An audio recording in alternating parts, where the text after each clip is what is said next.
Pasensya na. Ayan, ingay pa. O yan. Pasensya na ho mga kababayan at 1 o 2 minuto tayong late sa araw na ito. Pagpaumanin nyo na po mga bossing, no? Kasi inutusan tayo nung anak ko eh. Oh. Inutusan ako nung anak ko. Sabi, Daddy, gusto ko breakfast Burger King. Kaya ayan mga kababayan, 1 o 2 minuto tayong na late sa araw na ito. Pero gayon pa man po mga kababayan, ito na, umpisa na po natin. Ano po, late man tayo, maihahabol pa naman din po mga boss Chipamo sir. I-promote ko lang mga kababayan, ito pong Progov na t-shirt natin, dinagdagan na po namin yung ipinagawa namin. Ginawa na po namin 50 mga boss Chipamo sir dahil inuulan kami ng ng order dito po sa Progov na merch po ng channel ni Mark Ramos mga kababayan. Magkano po? 600 lang po mga kababayan. At the same time, 600, matatanggap nyo ito mga boss Chipamo sir. Siguro mga pinakamatagal na 2 linggo mga bossing. Okay, bakit po? Ginagawa pa. No? Inaayos pa. Kailangan maganda. At yung talaga namang sulit na sulit yung inyong 600 pesos. Anyway, alisin ko na ho yan mga kababayan. No? Tumuloy-tuloy na tayo doon sa ating mga pag-uusapan ngayon. Ito muna tayo kay Secretary Larry Gadonho, mga bossing. Naku, napadala ng maleta si Secretary Larry Gadonho, mga katropa, nagpadala. Ayan na, ang malita ni Secretary Larry Gadon, mga boss. Tingnan niya natin, pakinggan natin si Secretary. Oh. Mga katropa, nagpadala na naman ng maleta yung mga peke ng mga Marines. No? Meron na namang maleta. Oh. Bagay mga kababayan, miski kayo, baka kayo mapadala na din ho sa mga susunod na mga araw eh. Diba Sir Sunny Reyes? Baka mapadalan kayo sa mga susunod na araw. Bakit po?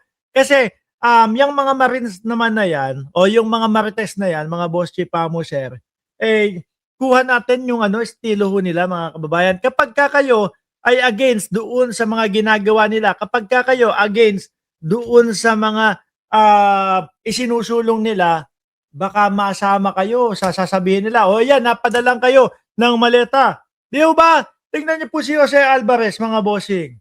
Hindi lang inendorso yung isinusulong daw po ni Mike Defensor na i-impeach si Pangulong Bongbong Marcos. Ayun, isinali na sa napadalan ng maleta.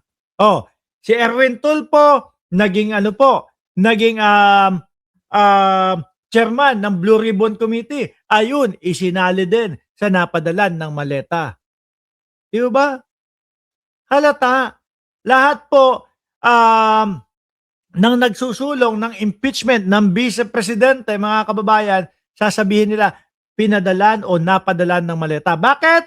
Simple lang, para i-discredit nga yung mga tao na nagsusulong na para isipin ng mamamayang Pilipino, kaya lang naman yan isinusulong yung impeachment sa Vice Presidente kasi nabigyan ng maleta na limpak-limpak na pera eh.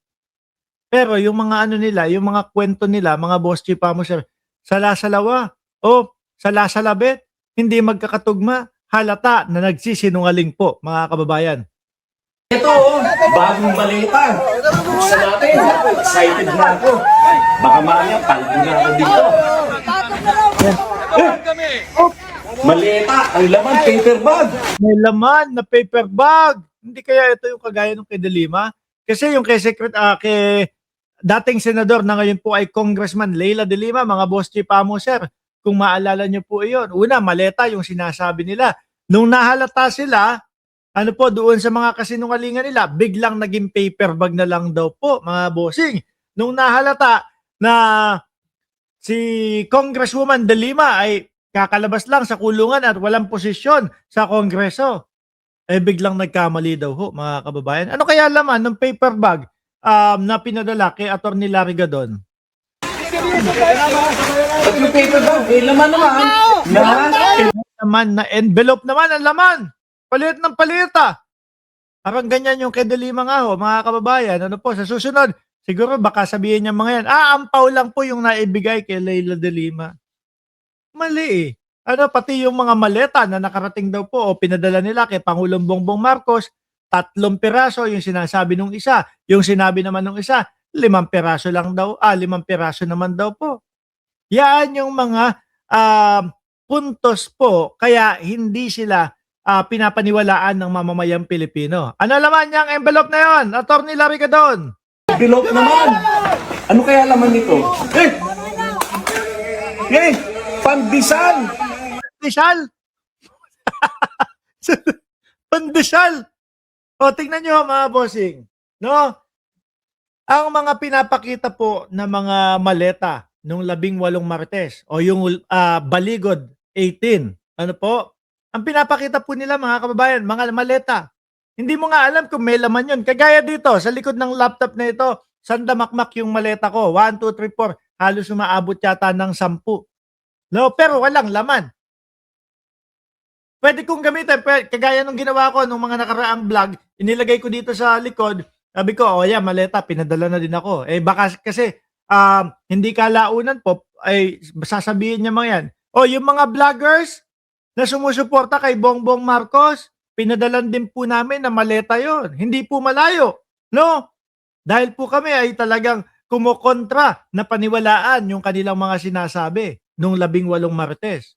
Pandesal, bakit pandesal? Pandesal na mayroong boneless na bislad, no? Boneless na ito, tatanggalin ko.